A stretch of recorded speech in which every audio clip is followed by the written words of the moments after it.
then it's Rose's fault. Yep. She's handled it.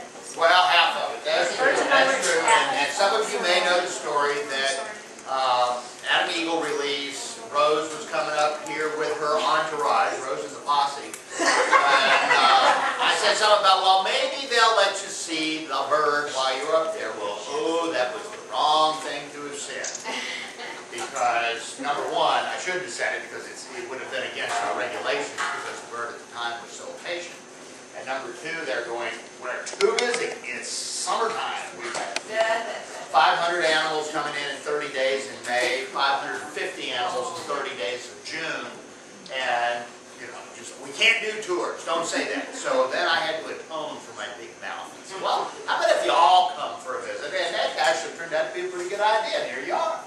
So I know most of you, but for those of you whom I don't know, I am Ed Clark. I'm president and co-founder of the Wildlife Center of Virginia. And people ask my colleagues, well, does Ed still work at the Wildlife Center? They say, no, he hasn't worked there for years. But indeed, I still have an office here, and I'm still on the payroll. But as president of the organization, I get the wonderful privilege of being able to go out and release eagles. But my main job here is to hire the best people in the world to do the work of the Wildlife Center and then stay the hell out of their way, which I try to do most of the time. And we do, in fact, you're going to get to see some stuff today that I hope will impress you as much as it should.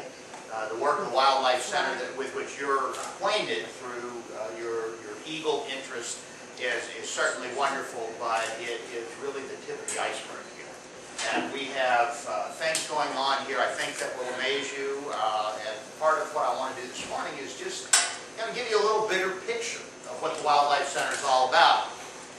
You know part of us, but there's much more to it. This organization started back in 1982. And people ask me all the time, how did you happen to start the Wildlife Center? And they think I'm kidding when I say that it was a bet. And with a heavy dose of testosterone poisoning, to which I used to be terribly vulnerable. And not so much anymore, I don't heal nearly as fast. You know, the famous last words, hold this and watch. Hold my beer. So the truth is that back in 1982, four of us were sitting around one day talking. The other guy, there were two couples. The other guy is a wildlife veterinarian named Stuart Porter, who is the head of the veterinary technology program up at Blue Ridge Community College, not too far from here. His wife, Terry, is a zoo vet, was a zoo vet. Stuart used to be a zoo veterinarian. My former wife, Nancy Sheffield, is a veterinary technician and was one of Stuart's students. And my background at the time was in environmental policy and environmental organization management. I had just escaped from a number of years working in Washington with an organization called the Environmental Task Force, of which I was the assistant director. So at the time, I was traveling the country, working for conservation organizations, helping them do strategic planning, helping them develop their leadership and do fundraising planning. And I was an environmental mediator, so I was kind of in the business of decision-making related to conservation.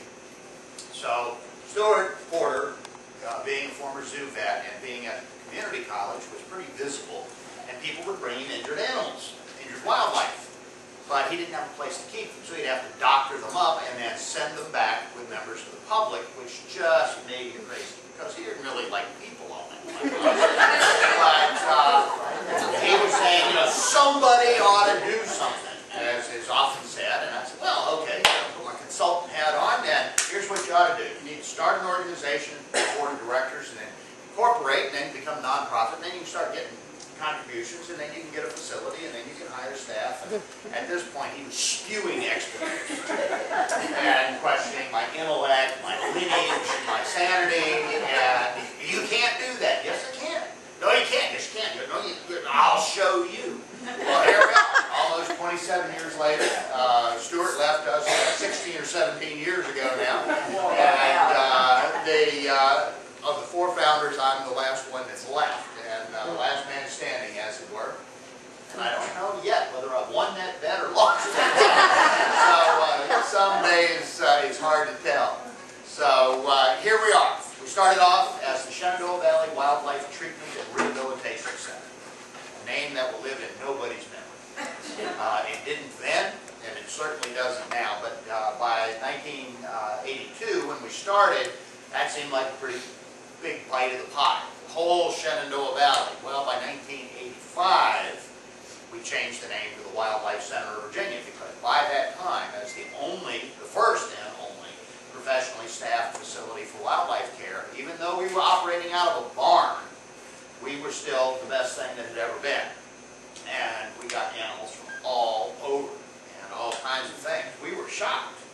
First month, we actually got 5 patients in, 5 birds of prey. They all came from one source, the SPCA in Charlottesville, but we were a little overwhelmed with that kind of a patient load. 5 animals. Well, to give you a little perspective, our record day around here is 130 animals in one day. So we look back on 5 animals in a month and chuckle, it's just like, oh, we didn't even need to get out of bed to do that.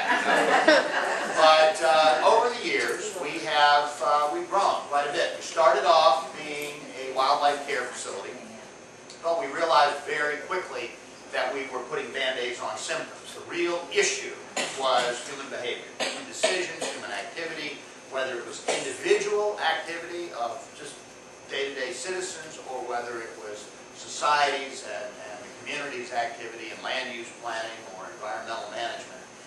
People were the problem. And we very quickly made the decision that in order to be effective, we had to not only deal with animals, we needed to deal with people. And that really became my part of the organization. I'm not a veterinarian, never have been, never claimed to be. I do not do veterinary work on the animals here at the Wildlife Center. We've got a wonderful team that does that. My background is not even sciences, or at least not natural sciences. My background is political science, is my graduate work in education, and believe me, I use those 2 fields of endeavor every single day. And that has proven to be one of the Wildlife Center's strengths, in that we have diversity. We've got a lot of animal experts.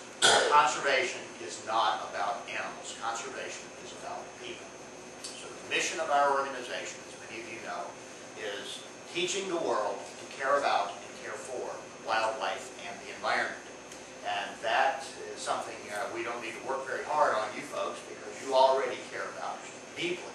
And some of you that have traveled so far to get here, it just kind of blows my mind, I have to be honest with you. But we appreciate it more than you know. And the ways in which many of you have cared for wildlife, the incredible photography that we're seeing, the beautiful artwork, the fundraising, the calendars, the mugs, the enthusiasm, the transporting stuff to us, the fight that happens every time we need an eagle to get a taxi ride.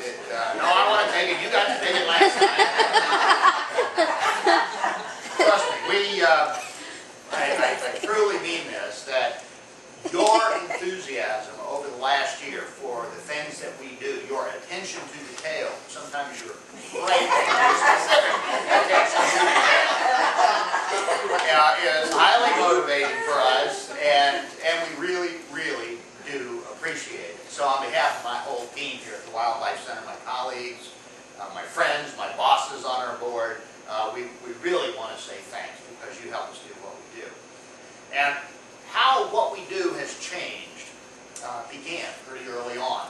We started doing local programs, for the Ruritan Club, and the idea was, well, maybe they'll give us a contribution. And every now and then we get that $25 check, put it in the bank, really good. Then we got our first $100 contribution, and oh, that was incredible. And our first year budget, our first full year of operation was 1983. We started in November of '82. Our first annual budget was $14,000. Wow. And Randy, what does that get us to about a Wednesday morning? We start on Sunday, maybe not even that far. Actually, not even that far anymore. And we, at the time, we couldn't figure out where in the world we were going to come up with that kind of money.